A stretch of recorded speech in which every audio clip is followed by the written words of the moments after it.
Pride of Hiigaran. This is Captain Soban of the fleet, Farron Shah.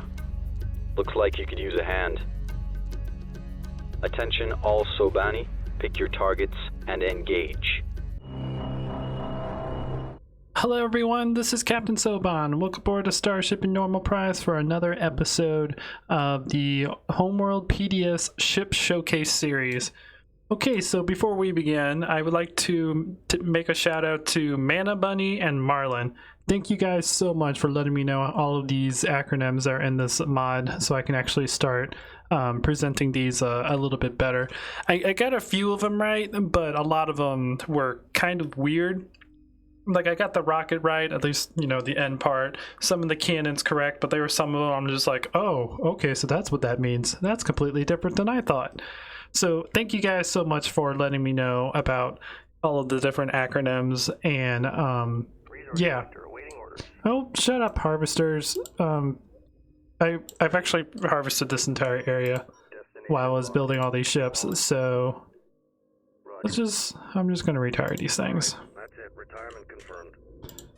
Roger. All right, that's it. Retirement confirmed. So they don't annoy us while we're doing this. But anyways, in this episode, we're going to be taking a look at all of the frigates and the destroyer class ships. So first on our list is the torpedo frigate, the Hydra Mk2, Standing by. which is this one, I believe. Confirmed. Do you? Ready. Yep, it's this one. Standing by. So this one is kind of the original torpedo frigate from Homeworld 2 that's been upgraded with better defenses and whatnot. I think weapon-wise, it's still pretty much the same. But let's read about it. So this vessel, fielding the Hydra 1-2 weapon system, is deployed as a dual-role strike-craft suppression platform and torpedo boat. Having no secondary armament, as a Tier 1 platform, it is vulnerable to a fast craft attack, while the Hydra 2 ACS unitons perform poorly against modern CIWSs. I don't know what that means. I'm assuming that's like, you know, modern corvettes that have been outfitted. But yeah, this is a very cheap frigate. It is 700 RUs. It comes with two 700mm torpedo tubes, which are right there in front. And it just requires a frigate facility to build. But again, it's cheap, it builds quickly, and it's really good against corvettes, just like it is in Normal 2. Its torpedoes aren't quite fast enough to track fighters, and the more advanced fighters that are available in this mod, it's pretty useless against. But basic fighters it might be able to handle. And it doesn't quite do enough damage to handle frigate-class ships, so it's more of a corvette killer. So next up on our list is the upgraded version, the Hydra 4, that's been upgraded with more modern weapon systems. Standing by. So here it is, and as you can see, it's got a couple turrets on it. It's not just a torpedo boat anymore. But anyways, let's go ahead and read about it. Employed in wolf packs as a dedicated heavy strike unit, the Hydra 4 FFG is easily the Hiigaran's most powerful guided weapon system. Hypervelocity torpedoes, or HVTs, which is not on my list, but I'm glad it actually says it in the description, are designed to defeat the extensive close-in weapon system inventories on capital warships, and dealing devastating damage from both their impact velocity and thermonuclear warheads. Oh my god. HVTs are a product of researching ancient propulsion technology. So we developed this one from learning about the progenitors. Interesting. So it's a guided weapons carrier. It has two of the 700mm upgraded hypervelocity torpedo tubes, which gives them a lot of devastating firepower, and four of the 45mm LH-25E3 autocannons. Got that one on my list. So this frigate would be really, really good against corvettes and frigates, and might even in a large group be good against destroyers from long range, if they can keep the enemy's weapons away from them. But they have the They have the defense gun in the front and defense gun on the bottom to protect against fighter class ships. Okay, so next we're going to go to our battle frigate, which is the Bloodhound Mk2. In the old version, this used to be a flak frigate, but I love the fact that this is just a heavy combat frigate now in the mod. But the evolution of the Bloodhound class boasts for superior firepower and survivability to its predecessor. Modular layouts of the basic hull allows its firepower shortcomings to be rectified with the fitting of 4th generation weaponry, while tactical maneuverability is augmented with outrigger drive arrays. So this is a gunboat, pretty much. Just a large gunboat with a bunch of weapons on it. Here's 4 140mm strike version 7 special assault guns. I like my little list. 4 100mm Gatekeeper PRCs, which is plasma repeater cannon, which apparently are similar to the plasma bombs that the assault frigates and attack bombers had in Homeworld 1. So keep that in mind. As 1 100mm special assault cannon, 1 87mm pulse laser gun, 2 45mm assault cannons, 4 MRAM tubes, which I'm assuming are like missile tubes, or torpedo tubes I should say, and 2 heavy high velocity rocket pods. So this is pretty much a ship that's good against fighters, corvettes, and frigates. It's good against all of them. It doesn't have the firepower to take down capital ships, but if you need anything for a frontline assault frigate, this is your guy. Now, one more thing I kind of forgot to mention that you guys mentioned to me as well. This blue bar right here is the defense field generator, or defense field ability. Now, you can't actually activate this manually. I believe it's built in. So that essentially means I think frigates have shield technology. I haven't really been paying close attention to how the shield technology works, but I believe your shields will be hit first, and then as it takes damage, it will start taking hull damage. Like I think it's a percentage. So like if your shields go down to half, then half of the damage you take will go to shields, and the other half will go to hull. Again, I haven't actually experimented with this. I just noticed this after people told me what DFG stands for. So I was like, oh, defense field generator. That makes sense. So I started, looking at these as I was building the ships. So like one thing with the torpedo frigates, the original torpedo frigate doesn't have a shield or a defense field. The upgraded one does. So that's also why it's a lot more expensive. So just keep that in mind. If you want to go cheap with some anti-corvette protection, go with this one. If you need some anti-frigate corvette with a highly defensive ship, go with this one. Anyways, the next up on our ship is one of my favorites. The Longhorn. Or, not the Longhorn. I keep calling it the Longhorn for some reason. The Lothrington. The Lothringen. It's something like that. I like calling it the Longhorn because I see L and N, even though that's not what Longhorn ends up with. I just... Lothringen. We're just going to call it the Lothringen. But this is the upgraded version of the ion cannon frigate. So the ion cannon frigate, with production issues of the Tulwar patrol combat... a combatant causing delays in a full transition to 4G 4th generation frigate technology, expeditionary shipyards have taken to producing their own next generation FFI. I don't know what FFI stands for.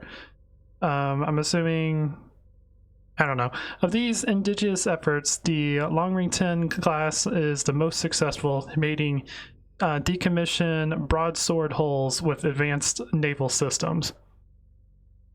So it has a 355mm hydrogen ion cannon. Indeed. 100mm SAC, which stands for Special Assault Gun. I believe that's on it somewhere. 300mm twin mounts, which I believe are these ones. You need twin mount. Here are the PRCs. Which I guess is part of the twin mounts. 4 MRAM tubes and 4 35mm autocannons. Which I believe the autocannons are the ones in the back. I don't know where the rest of the stuff is. Oh! You know why I can't find it? Because that is not the right ship. Despite the fact it looks like the ion cannon. This is the one that we want. I think I was looking at the advanced one. My bad. But this is the one we want. And... Modular external payload. Interesting. Oh, that's the stuff over here on the side. Indeed. And that is for the not the twin, I don't think it's the twin mounts. That's the RRAM tubes. Acknowledged. Yep. Ready. Yep. Standing by. So that's the RRAM tubes, and these are the 100mm autocannons. I don't see where the AC is, the small autocannons. I'm sure they're on here somewhere. Protecting the ship against fighters. But anyways, this would be your anti-frigate ship. Like your main frontline anti-frigate ship that you need to do a lot of damage to kill frigates, with some defenses against fighters. Because you have the PRCs, you have the... Oh, my bad. You have the SAC, you have the ion cannon, you have the twin mounts. So this would be a big, in the RAM tubes, this would be a big frigate killer with some defenses against fighters. So probably with this ship only use it against frigates. That would be my recommendation. But now, with all that shenanigans done, let's find our support frigate. Which is somewhere over the rainbow. Is it you? Nope. The Nightingale is what we need. Alright, sorry about that interruption. I was actually wondering when the AI is going to start attacking me, because they haven't attacked me at all in this thing. So we might be doing that a couple times. Retirement confirmed. Ready. But for the time being, let's look at our Nightingale support frigate. This is originally an engineering support vessel. The Nightingale 3 has been progressively evolved into a multi-role combat support frigate. So it comes with 4th generation defense field generator. So its defense field is much more powerful than the other frigates. A 320mm RG, not exactly sure what RG stands for. Repeater gun, I would assume. That's kind of what I'm going with, but it's a pretty big weapon to be a repeater gun. A 240mm special assault cannon, 4 45mm autocannon, 10 35mm autocannons. That's a lot of autocannons. 2 MRAM tubes and 2 high velocity rocket pods. So this tells me that this is probably a pretty big anti-fighter, anti-frigate ship. Because of all of the autocannons. I'm assuming it could take care of fast-tracking fighters really well.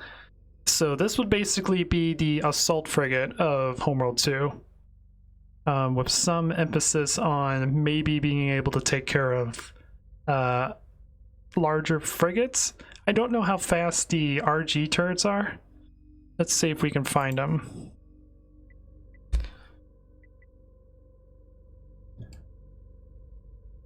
Yeah. It might be pretty fast. Reporting. Not entirely sure. It's got 2 of them. Got one on the bottom and one on the top. Okay. Reporting. And then the advanced railgun. Oh, that's a weapon. Oh, okay. Ready. That's good to know. So that would definitely be an anti-frigate weapon. So maybe I would say a back-end support anti-frigate, anti-fighter ship.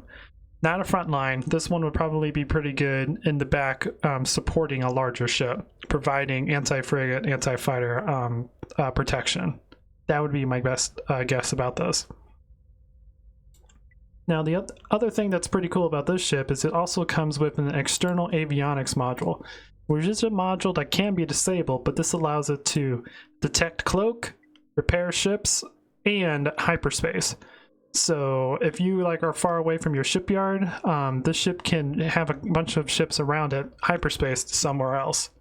So that's another cool thing about the Nightingale. Now the other one is the assault frigate, the Resolution 2. Where are you? Reporting. There you are. Which looks similar to it, but I believe this is more of an aggressive variance instead of a defensive variance. The Resolution is a dedicated special operations transport ferrying elite forces boarding detachments to their objectives. The enhanced capability, modernization packaging bestows all-round improvements to the Resolution's operational capabilities. So this is more of a transport.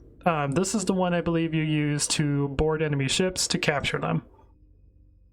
So it has 4th generation defense field generators, so a very powerful shield generator, 2 320mm rail guns, 2 140mm special assault cannons, 4 45mm autocannons, 10 35mm autocannons, and the 2 MRAM tubes and 2 high velocity rocket pods. So the armament for this ship is pretty much the same as the other one. The only difference is this one is more for combat and support, where this one is for boarding an enemy vessel and capturing it.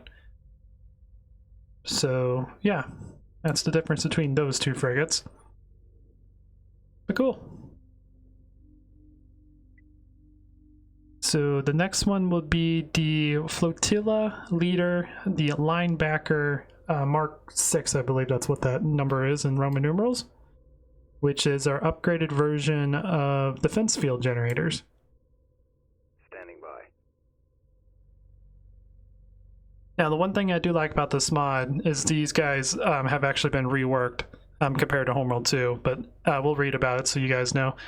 With the widespread proliferation of combat high-powered defense field generators, the Linebacker's role of tactical shield was made redundant. The Linebacker 6 is a dual-role reconnaissance and combat frigate bristling with direct energy weaponry. So yeah, since most frigates and capital ships have built-in shield generators now, they don't really need a ship dedicated to generating a giant ship or a giant shield for the fleet. So this guy has been completely reworked because of that. Or repurposed, not really reworked.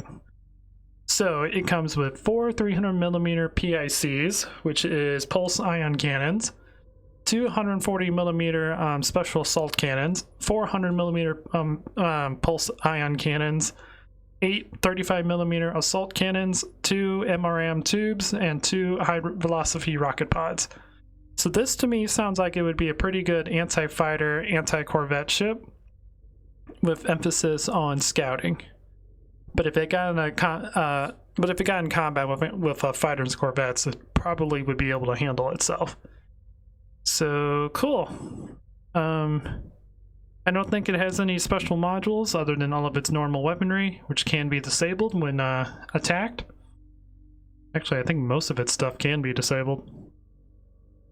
A lot of the big cannons, the auto cannons can be disabled. Yeah, this ship can be rendered completely useless if you focus on bombing all of its modules.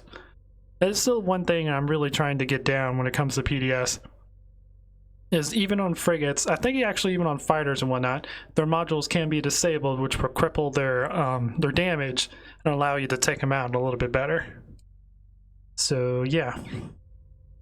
I'm still so used to the original Homeworld game where nothing had modules. You just went in, if you had the firepower to take down that enemy ship, you did it. You didn't worry about, oh, can I use an advanced maneuver to dodge the enemy?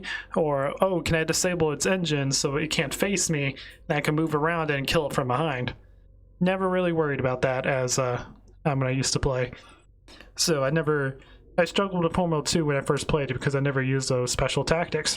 I never had to. You didn't have to do that in the original Homeworlds. Anyways, so now on to probably my favorite frigate in the mod, the patrol combatant, the Tulwar frigate, which is right here. I love the way it looks. I love all the firepower that goes around it. I love its tactics when it goes in combat. I love the ship. So the Tulwar patrol combatants are lone wolves providing the Hiigaran fleet its eyes and ears.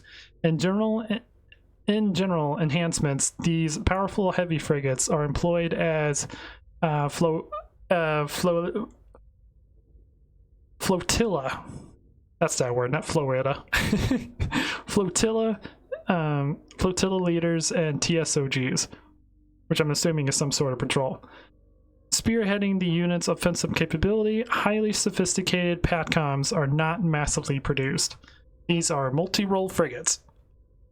They come with 3 350mm pulse ion cannons, 8 100mm pulse ion cannons, 2 700mm torpedo tubes, a VLS VRAM rack, 4 35mm assault cannons, and 4 high-velocity rocket launchers. So this is a ship that doesn't really specialize against anything, but is good against fighters, corvettes, and frigates. It definitely looks like it has a lot of frigate firepower, but those 100mm are good against corvettes, I would assume. The 355mm are probably too slow to track corvettes, so they'll probably be good against frigates. Same with the torpedo tubes. And they actually just have normal torpedo tubes. They don't have the upgraded versions that the Hydra have. Indeed. Which would make them better against corvettes.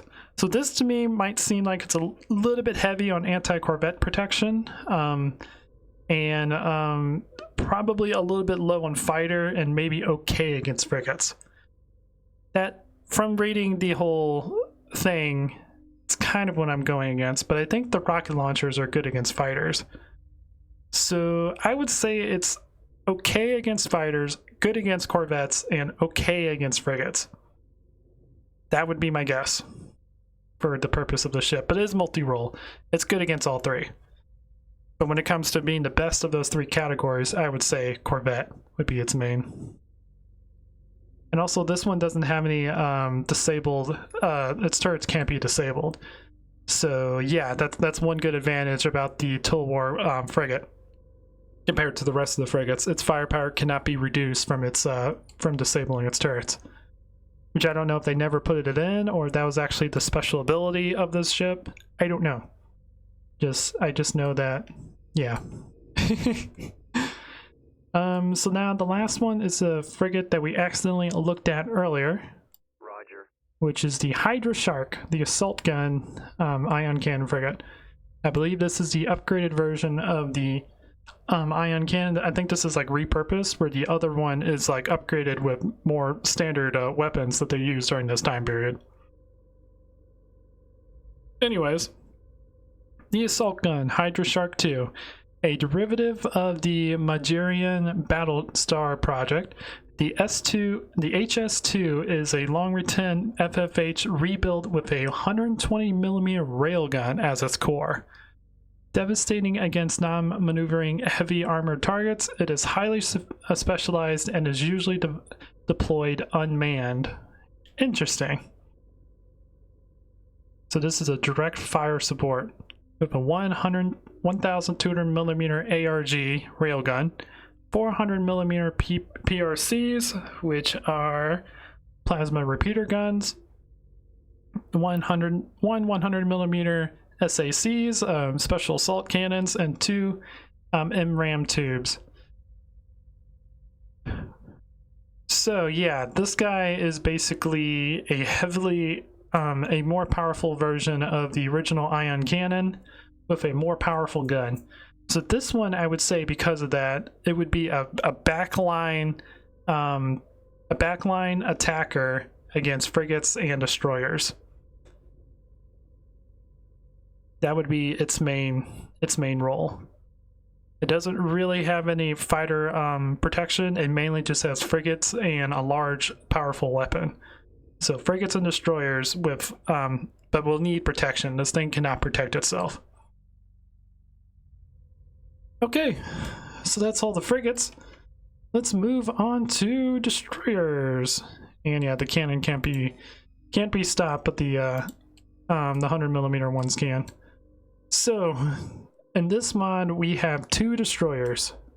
Oh, it looks like I might have to reload. I'll be back. Okay, so I am back. Yeah, I have to keep doing that because the AI is eventually going to attack, and I don't have the things to protect my mothership against an attack, and I don't really want this to be that type of video. This is more of a showcase video for the ships. But anyways, we have 2 main destroyer class ships in this mod. We have the fleet cruiser, the Arbiter, and the escort cruiser, the Harbinger. Let's go ahead and read about them, and I'll talk a little bit more. But anyways, the Arbiter. The Arbiter class line ship is arguably the most survivable vessel in its size rating before the advent of modern weapon systems and combat dock lines. Those post-invasion configurations attempts to counter the Arbiter 2's obsolescence by augmenting its capabilities with 4G technology. So this ship comes with 9 335mm RGs, which are railguns, I'm assuming. 1 300mm PCA, again another one I don't know. 2 100mm PIC, pulse ion cannon. 4 45mm autocannon, and 2 700mm torpedo tubes with 4 MRAM tubes. Now, this is basically the original destroyer, but upgraded with more powerful weapons and defensive guns around it. That's the main difference between this one. This is pretty much, it has the same role as it did in Homeworld 2, where it's mainly anti-frigate, but can go against itself, other destroyer class ships. It has a couple assault cannon defenses, but it's got its big railguns on top. Got the pulse ion cannons to protect it against corvettes, because the original destroyer was only good against frigates and destroyers because it had the large cannons and torpedo tubes. Now, these ones also have the external avionics system, which allows it to repair the fleet, see cloaked units, and hyperspace. And then since that is external, it can be it can be disabled. I don't think it can be destroyed. It can be disabled, so you can't hyperspace, repair your fleet, or detect enemy cloaked units. It's gonna be good for sneak attacks. But that's about it when it comes to the main destroyer. Now the secondary destroyer, the Harbinger, which is over here. The Harbinger 2 is tailored for a more defensive role than the Arbiter, with increased secondary weapon loadout. So this one comes with 4 350mm and 2 320mm railguns, compared to 9 335mm railguns, 2 300mm pulse cannons, I believe that's what PC means, 2 300mm pulse ion cannons, 2 140mm special assault cannons, 4 100mm pulse ion cannons, and 4 45mm assault cannons, or not assault cannons, auto cannons. And then it has the 2 700mm torpedo tubes, 4 VRAM tubes, and 10 high velocity missile tubes. I'm assuming that's what that means. Let's see if we can actually take a look at them. There's the heavy pulse ion cannon. Wait, heavy pulse ion cannon. Confirmed.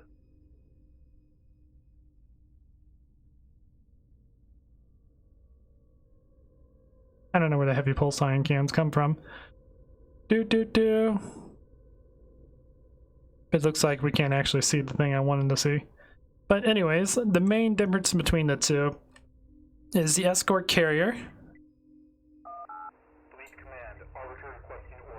The escort carrier has a lot smaller weapons, which means that it's better against escorting a fleet of ships. It's good against frigates. It might be okay against destroyers. It doesn't quite have the firepower to take down other destroyers, but it's great against frigates and pretty good against corvettes and fighters, where the other one has much larger cannons, making it really good against frigates and other destroyer classes.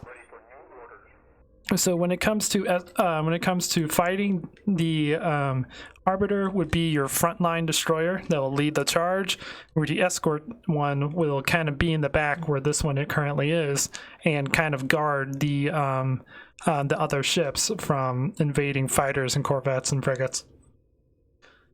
More for defensive, where this one's more for offense. Now the final one we're going to look at for this episode is this guy right here. Copy. This is the ACStow, the AMC patrol cruiser. So an innovation during the invasion period, the AMC is a refurbished Bishop class heavy transporter. If you guys remember the Bishops from Mission 2 from Homeworld 2. So many twos in that sentence. Classified as a patrol cruiser, it has a fully modular configuration. Inadequate as a first-rate warship, it is, on the other hand, capable of providing overwhelming support fire to Allied vessels. So this is more of a long-range support ship. It comes with 12 320 millimeter rail guns. Confirmed. We'll just continue going through the list real quick. 2 300 millimeter PCs, which I'm still going to call pulse cannons. 6 2 plus 2 times, I'm just gonna say 600 millimeter special assault cannons. I'm sure they can be like upgraded or something. I think that's why it has the 2x next to it. 8 100 millimeter twin mounts and 4 35 millimeter auto cannons. So just reading the description, this looks like it would be a great well, maybe not anti-frigate, but anti-frigate, anti-corvette, and anti-fighter. Well, maybe anti-frigate and anti-corvette. Doesn't quite seem like it has enough firepower to take down a bunch of fighters. Maybe to defend itself against an invasion, but not for an assault mission. So this would be a long-range support ship against the fleet, providing anti-corvette, anti-frigate support. That would be this guy's thing. Now, a couple interesting things about this ship. This has an observation tower. I don't know what this does. I think this might extend sensor range, and if you disable the tower, it reduces its sensor loadout. It would make sense because of the type of ship it is. Then we have it also has a built-in hyperspace module, which the built-in one has a little bit longer or larger range than the avionics module, so it can hyperspace a larger group in, and which can be disabled. You can disable its hyperspace module. At least I believe you can. Yep, it's down here at the bottom. Acknowledged. And then it has all of these primary directors, which I don't know what they do. Confirmed. I'm not entirely sure what those primary directors do. Also has all of these containers built into the bottom that can be destroyed. Interesting. Reporting. So yeah, this ship's primary purpose is a long-range anti-corvette, anti-frigate support ship. Anyways, guys, that's going to do it for this episode. I hope you guys enjoyed this. This was a lot of talking. It took a little bit longer than I thought it would do, but I also wanted to make sure we went through all the turrets, knew what they understood, knew what these ships were good against. And the next episode, we're going to go through the battle cruisers, production ships, and non-combat ships and platforms. Hopefully try to get all of those done, because there's not near as many production ships or whatnot in this mod as are complex, so it should be easy to get through, as we only have to get through the auxiliary carrier, fleet carrier, shipyard. We might break it into 2 more episodes, actually. We'll get through the production ships and the battle cruisers. The battle cruisers are probably going to be a lot of talking. for the differences between them and what they're able to do.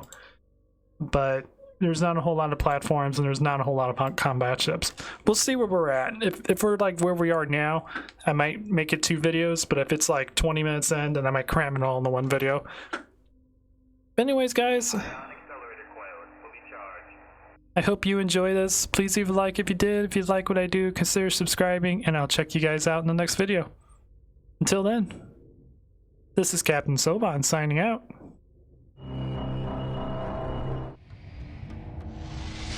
The Faker have arrived.